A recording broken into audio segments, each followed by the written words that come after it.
কোন মাযহাবের লোকা একজন ইমামকে মানে না। যদি কেউ দাবি করে, আমি বলবো হয়তো সে নিজের মাযহাবকে বুঝে নাই, আর নইলে মিথ্যা বলে। আসুন, হানাফি মাযহাবের লোকেরা ইমাম আবু হানিফাকে মানে কিনা? ইমাম আবু হানিফা রাহমাতুল্লাহ আলাইহি বলেছেন, যদি পৃথিবীর মাশরিক থেকে মাগরিব পর্যন্ত কোন এক জায়গায় ঈদের নতুন চাঁদ দেখা যায় অথবা রমজানের চাঁদ দেখা যায়, তাহলে পুরা পৃথিবীর মানুষকে এক হুকুম মেনে নিতে হবে। তিনি যুক্তি পেশ করে দলিল পেশ করেছেন। তিনি বলেছেন যে এটা যুক্তিসঙ্গত। কারণ হচ্ছে এই, পৃথিবী কয়টা? চাঁদ কয়টা? কোরআন কয়টা? হাদিস কয়টা? নবীর উম্মত নবী কয়জন? আমরা এক নবীর উম্মত, এক কোরআন, এক হাদিস মানি। আমরা জুমা পড়ি কয়দিনে? সারা পৃথিবীতে জুমার নামাজ একদিনে পড়ি না ভিন্ন ভিন্ন পড়ি? একদিনে পড়ি, সময় যার যার মতো। তাহলে ইমাম আবু হানিফার বক্তব্য হচ্ছে এই, সারা পৃথিবীতে যে কোনো প্রান্তে যদি চাঁদ দেখা যায়, রোজার রাখার চাঁদ, সারা পৃথিবীর লোকেরা রোজা শুরু করে একসাথে। আবার সারা পৃথিবীর কোন এক প্রান্তে যদি ঈদের চাঁদ দেখা যায়, তো ঈদ হয়ে যাবে। এটাই আবু হানিফার বক্তব্য। এবং তিনি আরো দলিল পেশ করেছেন যে লাইলাতুল কদরে কোরআন নাযিল হয়েছে। লাইলাতুল কদর কয়টা? না দুইটা? যদি তোমরা আলাদা করো তাহলে লাইলাতুল কদর থেকে বঞ্চিত হইবা। কারণ লাইলাতুল কদর আল্লাহ কোরআন নাযিল করেছেন, আর কোরআন নাযিল হয়েছে মক্কায়। মক্কার লাইলাতুল কদর যেটা, সারা পৃথিবীর লাইলাতুল কদর কি সেটা হবে নাকি আলাদা হবে? তাহলে মক্কায় যখন লাইলাতুল কদর বেজর রাত্রে হয়, বাংলাদেশ, পাকিস্তান, ইন্ডিয়াতে হয় তখন জোর রাত্র। আর বাংলাদেশে যখন জোর রাত্র, তখন সৌদি আরবে কি বেজর। তাহলে লাইলাতুল কদর কোনটা সঠিক? দুইটা বলতে পারবেন না, যে যার যার মতো তার তার মতো। কারণ এই লাইলাতুল কদরের সাথে সম্পৃক্ত কোরআন নাযিলের। কোরআন তো আর দুই রাত্রে নাযিল হয় নাই, যে একবার নাযিল হয়েছে লাইলাতুল কদর সৌদি আরবেরটায়, আর একবার নাযিল হয়েছে লাইলাতুল কদর বাংলাদেশেরটায়। কোরআন কি দুইবার নাযিল হয়েছে, একবার নাযিল হয়েছে? কোরআনকে আল্লাহ তাআলা লাইলাতুল কদর নাযিল করেছেন। কোরআনে স্পষ্ট আছে, ইন্না আনজালনাহু ফি লাইলাতুল কদর। আমি কোরআনকে নাযিল করেছি লাইলাতুল কদরে। লাইলাতুল কদর কয়টা? কোরআন নাযিল কয় রাত্রে? কিন্তু এখন পৃথিবীতে লাইলাতুল কদর কয়টা হইতে হয়? পেঁচটা লাগলো কোন জায়গায়? আপনি যে বলবেন যে এক রাত্র হবে, তাও হইতো যদি জোর বেজোর ভাগ করা থাকতো। এখন তো পেঁচ লাগছে আরো। সৌদি আরবে যখন বেজোর, বাংলাদেশে কি? আর সৌদি আরবে যখন বেজোর, সৌদি আরব তখন বাংলাদেশে কি জোর। আপনি যে বলবেন এর মধ্যে যে রাত্রে হয় সে রাত্রে সারা দেশে এক, এটা বলা যাবে না। আর যদি বলেন যে না লাইলাতুল কদর একটা, লাইলাতুল কদর কি সময় যার যার মতো, তাহলে আমরা বলবো যে জুমার দিন যেরকম জুমার নামাজ সারা বিশ্বে একদিনে পড়ি, সময়টা কার কার মতো? এখন আমরা জুমা পড়ে ফারেক হয়েছি, আরো 3 ঘন্টা পরে সৌদি আরবে কি হবে? এখন সৌদি আরবে লোকেরা জুমার নামাজ যাচ্ছে, যেহেতু 2:45 বাজতেছে, তার মানে 12:15। এখন হারাম শরীফের চতুর্দিকে পিঁপড়ার মতো লোকেরা জড়ো হচ্ছে। আরো আধা ঘন্টা পরে আজান হবে, আজান হয়ে তারপরে নামাজ পড়বে। তাহলে শুক্রবার একটাই ঠিক আছে। আমেরিকাতেও আজকে শুক্রবারই জুমা পড়বে, সময়টা যার যার মতো। ঠিক এরকম ভাবে লাইলাতুল কদর পুরা দুনিয়াতে কয়টা হবে? ঈদ কয়টা হবে? রোজা কয়টা হবে? একই সাথে হবে। এই কথা বললে আমার দেশে আলেমরা কি বলে? আমরা তো নামাজ তো এক সময় পড়ি না। আমাদের কথা খেয়াল রাখবেন, নামাজ তো আমরা এক সময় পড়ি না, রোজা কেন একসাথে রাখবো? আমি বলি তোমার কথা দুই কারণে ভুল। এক হচ্ছে নামাজ আমরা এক সময় পড়ি না, ও রোজাও তো তুমি এক সময় রাখো না, এটা বলো না কেন? বাংলাদেশে কি সারা বাংলাদেশের এক কোনায় আর কোনায় একসাথে রোজা রাখে? একসাথে রোজা ভাঙ্গে? টাইমে ব্যস্ত আছে না? দিন একটা, টাইম কি? তো তোমার দেশের মধ্যেই যখন টাইম ভিন্ন ভিন্ন হিসাব করতেছো, না এক টাইমে করো। ঢাকায় যখন আজান দেয় ইফতারির টাইম, সারা বাংলাদেশে তাই ইফতার করে তখন কেন করে? দেরি করে কি জন্য? 7 মিনিট পরে, 3 মিনিট পরে, বরিশালে 4 মিনিট, অমুক জায়গায় 3 মিনিট, কক্সবাজারের 5 মিনিট, এই 5 মিনিট দেরি করে না? তো এই যেমন তুমি একই দিনে করছো, কিন্তু সময় যার যার মতো। এইটার পরিধি বাড়াও, যে সারা দুনিয়াতে একদিন রোজা শুরু হবে, সময় যার যার মতো। সৌদি আরবে 3 ঘন্টা পরে, আমেরিকা 11 ঘন্টা পরে। সমস্যা আছে কোনো? এই বর্ডার তৈরি করেছে কে? আজকে ইন্ডিয়াতে চাঁদ দেখা গেল, মনে করেন যশোরের ওই পারে, পুরা ইন্ডিয়াতে ঈদ করবে, অথচ ইন্ডিয়া বাংলাদেশের 25টা রাষ্ট্রের চেয়ে বড়। এক ইউপি উত্তরপ্রদেশ, এইটা বাংলাদেশের চেয়ে অনেক বড়। এক ইন্ডিয়া, সব এক হুকুমে। আচ্ছা ধরেন আজকে বাংলাদেশটাকে জোর করে ইন্ডিয়া নিয়ে গেল, বর্ডার নাই, তখন কি হবে? তখন কি হবে? তখন কইবে যে এখন আমরা ইন্ডিয়ার ভিতরে, কাজে ইন্ডিয়ার যে হুকুম, ওই হুকুম চলে গেছি আমরা। ইন্ডিয়ার বর্ডার, বাংলাদেশের বর্ডার, পাকিস্তানের বর্ডার, এইগুলো কি ইসলাম সাব্যস্ত করেছে? একটা লোক ইন্ডিয়ার ওই পারে চাঁদ দেখলো, সারা ইন্ডিয়া ঈদ করলো, আমরা এই পারে যশোরের ওইখান থেকে 1 মাইল দূরে এই পারে সেই লোকটা ঈদ করতে পারছে না। কি জন্য? কারণ বাংলাদেশে চাঁদ দেখা যায় না। আর বাংলাদেশে যদি ওই যশোরের বর্ডারে কেউ চাঁদ দেখে, বাংলাদেশি বর্ডারে, তাহলে কক্সবাজার, চট্টগ্রাম, পার্বত্য অঞ্চলের লোকটা ঈদ করবে। কি জন্য? সে বাংলাদেশি। অথচ ওইখানের সাথে ওখানে পার্থক্য আছে না? তো ওরা যে আলাদা হুকুম করো, যে বাংলাদেশের ঢাকায় আলাদা হুকুম, চিটাগাঙ্গে আলাদা হুকুম, সিলেটে আলাদা হুকুম, প্রত্যেক এলাকায় চাঁদ দেখতে হবে। কারণ আল্লাহ রাসূল সাল্লাল্লাহু আলাইহি ওয়াসাল্লাম বলেছেন, সুমু লিরুয়াতিহি ওয়া আফতিরু লিরুয়াতিহি, তোমরা চাঁদ দেখে রোজা রাখো আর চাঁদ দেখে রোজা ছাড়ো।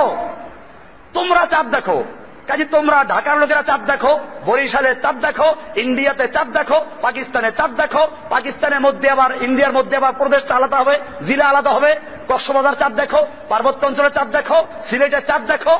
কেন? আল্লাহ রাসূল বলেছেন চাঁদ দেখে রোজা রাখো, চাঁদ দেখে রোজা ছাড়ো। খবরদার চাঁদ না দেখে রোজা রাখতে পারবি না। আপনারা কয়জনে চাঁদ দেখছেন এবার? তো চাঁদ দেখে রোজা রাখেন নাই, চাঁদ দেখে রোজা ছাড়েন নাই, কাজে একটা রোজা হয় নাই নাকি? কোন ফোকাহারা এটা বলেছেন? এটা বলেন নাই। বরং এই তোমরা বলতে কি বুঝায় তাহলে? তোমরা বলতে কি তাহলে? এখন আমাদের ওলামারা বলেন তোমরা বলতে এক এক দেশের লোকেরা। তাহলে এইটা পাইলে কোথায়? তোমরা বলতে আল্লাহ রাসূল সাল্লাল্লাহু আলাইহি ওয়াসাল্লাম বলেছেন তোমরা চাঁদ দেখে রোজা রাখো, তোমরা চাঁদ দেখে রোজা রাখো। তার মানে গোটা মুসলিম উম্মার তোমরা বলতে কিছু লোকেরা যদি চাঁদ দেখে তার রোজা রাখা শুরু করে দাও। আর তোমাদের কিছু লোকেরা যে পৃথিবীর যে কোনো প্রান্তে ঈদের চাঁদ দেখে সবাই ঈদ করো। সহজ সমাধান হয়ে গেল না? এই ছিল আল্লাহ নবীর হুকুম। এটা ছিল আবু হানিফার বক্তব্য। আমি বলছিলাম আবু হানিফার বক্তব্য এইটা, এবং এটাই যুক্তিসঙ্গত।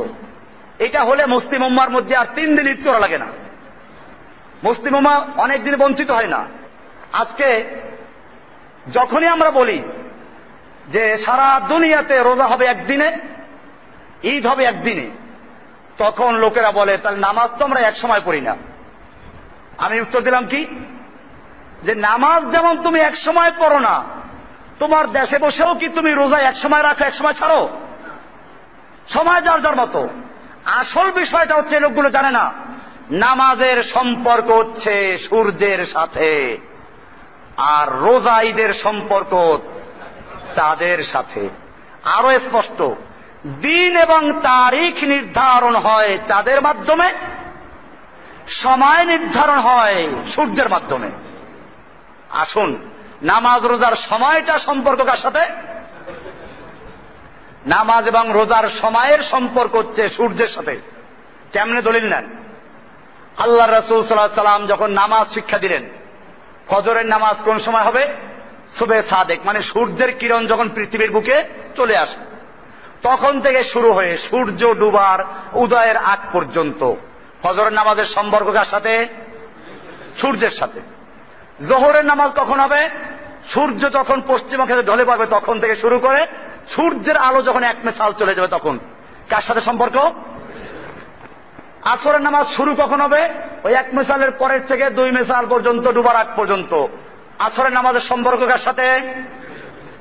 মাগরিবের নামাজের টাইম কখন হবে? সূর্য ডুবার পরের থেকে।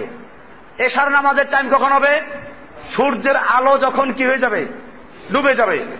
পশ্চিম আকাশের যখন কি হবে? হ্যাঁ, ওই যে আভা যখন ডুবে যাবে। তাহলে বুঝে গেল নামাজের গোটা ওয়াক্তের সম্পর্ক কার সাথে? এবারে রোজার সময়ের সম্পর্ক কার সাথে দেখেন। আল্লাহ তাআলা বলছেন সুম্মা আতিম্মুস সিয়ামা ইলাল লাইল, তোমরা সিয়ামকে পূরণ করো। সুবে সাদেক কি বলা আছে? কুলু ওয়াশরাবু, তোমরা খাও এবং পান করো, হাত্তা ইয়াতাবায়্যানা লাকুমুল খাইতুল আবিয়াদু মিনাল খাইতিল আসওয়াদি মিনাল ফজর, অর্থাৎ ফজর, ওই যে সুবহের সাথে খাওয়ার আগ পর্যন্ত, এইখান থেকে তোমরা রোজা শুরু করো। সুম্মা আতিম্মুস সিয়াম, রোজা পূর্ণ করো কোন পর্যন্ত? ইলাল লাইল, রাত পর্যন্ত।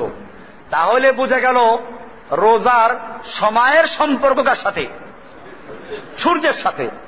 আর দিন এবং তারিখের সম্পর্ক কার সাথে? চাঁদের সাথে। বিষয়টা ক্লিয়ার? তার মানে হচ্ছে তারিখ হবে পুরা দুনিয়াতে একটা। কয়টা? ইংরেজি তারিখ কয়টা হয়? বাংলা তারিখ কয়টা? তাহলে মুসলমানদের আরবি তারিখ কয়টা হবে? আচ্ছা, তারপরও যদি মানতে রাজি না হন, তাহলে এবারে আমি আসব। এই যে আরবি তারিখটার নাম কি বলে? হিজরি সন। আরবি তারিখের নামটা কি? হিজরি সন। হিজরত করেছিলাম কি বাংলাদেশের লোকেরা, সেই জন্য হিজরি সন হয়েছে? আমাদের নেতারা বা বাংলাদেশের জাতির জনক হিজরত করে পাকিস্তান গিয়েছিলেন যেদিন, সেদিন থেকে হিজরি সন গণনা শুরু হয়েছে। বিষয়টা এমন। অথবা জাতির ঘোষক, জনক বললে আবার ঘোষক না বললে আর কেউ নাকশ হইতে পারে। বোঝেন নাই কিছু? জনক আর কি? ঘোষক। ঘোষক যেদিন ঘোষণা করলেন সেদিন থেকে হিজরি সন গণনা করা হয়েছে। বিষয়টা এমন। বাংলাদেশের কোন বুজুর্গ যেদিন আত্মপ্রকাশ করেছেন সেদিন থেকে হিজরতের সন ঘোষণা করা হয়েছে। বিষয়টা এরকম। হিজরি সনটা ঘোষণা করা হয়েছে কোন দিন থেকে? আল্লাহর নবী মুহাম্মদ সাল্লাল্লাহু আলাইহি ওয়াসাল্লাম মক্কার থেকে হিজরত করে মদিনায় গিয়েছিলেন, ওই সময় থেকে হিজরি সন গণনা শুরু হয়। তাহলে হিজরি সনের তারিখটা কি ওইটার সাথে সম্পর্ক রেখে হবে না বাংলাদেশের হবে? তাহলে যারা বাংলাদেশের হিজরি সন গণে তারা কি করে? তারা কার হিজরতের সন গণনা করে? মুহাম্মদ সাল্লাল্লাহু আলাইহি ওয়াসাল্লাম হিজরি সন না অন্য কারো হিজরতের সন? কার হিজরি সন? আরবি সনটা কিসের সন? হিজরি সন। হিজরি সনের সম্পর্ক কিসের সাথে? হিজরতের সাথে। কে হিজরত করেছিল? মুহাম্মদ সাল্লাল্লাহু আলাইহি ওয়াসাল্লাম। সেটা কি বাংলাদেশের হিজরি তারিখে হিজরত করেছিল না আরবদের হিজরি তারিখে? আপনি কোনটা মানতেছেন? এরপরে আসুন, আরাফাতের ময়দানের হাজিরা 9 তারিখে যখন আরাফাতের ময়দান অবস্থান করে, সেই সময় অন্যদের জন্য, গায়রে হাজিদের জন্য রোজা রাখা অনেক সওয়াবের কাজ। আমার সিয়ামের বইয়ের মধ্যে লেখা আছে, দলিলগুলো আর লেখেন, হাদিসে দলিল দেওয়া আছে। এখন আরাফাতের ময়দানে যেদিন অবস্থান করে 9 তারিখ, জিলহজ মাসের 9 তারিখ, রোজা রাখা সবার জন্য ফজিলতের বিষয়। এখন বাংলাদেশের মানুষেরা কোন দেশের 9 তারিখে রোজা রাখবে? সৌদি আরবের জিলহজ মাসের 9 তারিখে না বাংলাদেশের জিলহজ মাসের 9 তারিখে? যদি বলেন সৌদি আরবের বাংলাদেশ জিলহজ মাসের 9 তারিখে, তাহলে তো ভাইজান বাংলাদেশের 9 তারিখ হয় নাই, আপনি কিসের আরাফাতের দিন রোজা রাখতেছেন? আর যদি বলেন আমি বাংলাদেশের জিলহজ মাসের 9 তারিখে রোজা রাখবো, তাহলে ওই সময় মেহরবানি করে দেখবেন আরাফাতের ময়দানে হাজী সাহেব থাকা দূরের কথা, কুত্তগুলোও চলে গেছে। কুত্তগুলোও নাই ওখানে, ওখানে খাওয়ান পাইবেন এখন। আর আরাফাতের ময়দানে কারো বাড়ি করো না, এই যে কুত্তরে খাওয়াইবে, সব চলে গেছে ওখান থেকে। তাহলে এই যে আপনি আরাফাতের দিন রোজা রাখবেন, কোন আরাফাতের দিন? জিলহজ মাসের প্রথম 10 দিন এবং রাতের অনেক ফজিলত, রাতে ইবাদত করো, দিনে রোজা রাখো। কোন 10 দিন? বাংলাদেশের জিলহজ মাসের 10 দিন না ওইখানের প্রথম 10 দিন? এরপরে যে আরো গন্ডগোল লাগাই দেই, তাহলে তো লাগবে মারাত্মক গন্ডগোল।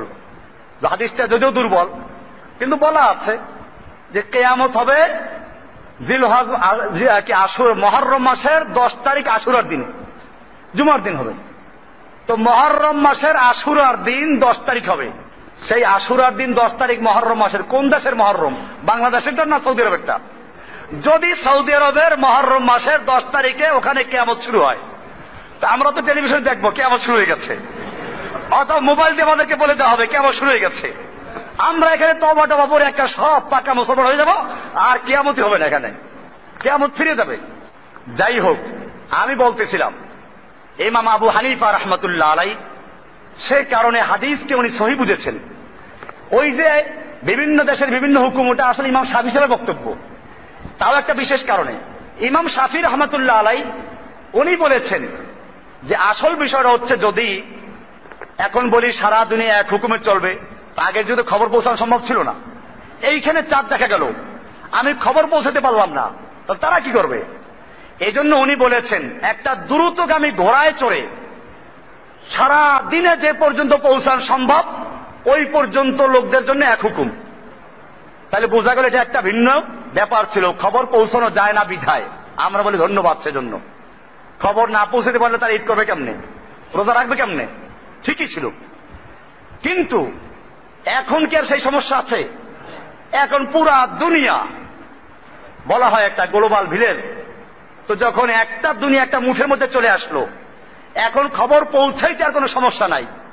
তাহলে কেন আমরা সারা দুনিয়ার মানুষেরা ভিন্ন ভিন্ন চাঁদ দেখার ফতোয়া দিব? তাহলে তো বাংলাদেশের মধ্যেও এক হুকুম চলবে না, কারণ সময়ের ব্যবধান এখানেও আছে, এখানেও সময়ের ব্যবধান আছে। ঢাকায় এক সময়, চট্টগ্রাম আর এক সময়, খুলনা আর এক সময়, সিলেটে আর এক সময়। এই জন্য প্রত্যেক এলাকার লোকদের আলাদা আলাদা চাঁদ দেখে ঈদ করা উচিত। তা কি করে? যাই হোক, আবু হানিফা রহমাতুল্লাহ ফতোয়া দিলেন সারা দুনিয়া চলবে এক হুকুমে।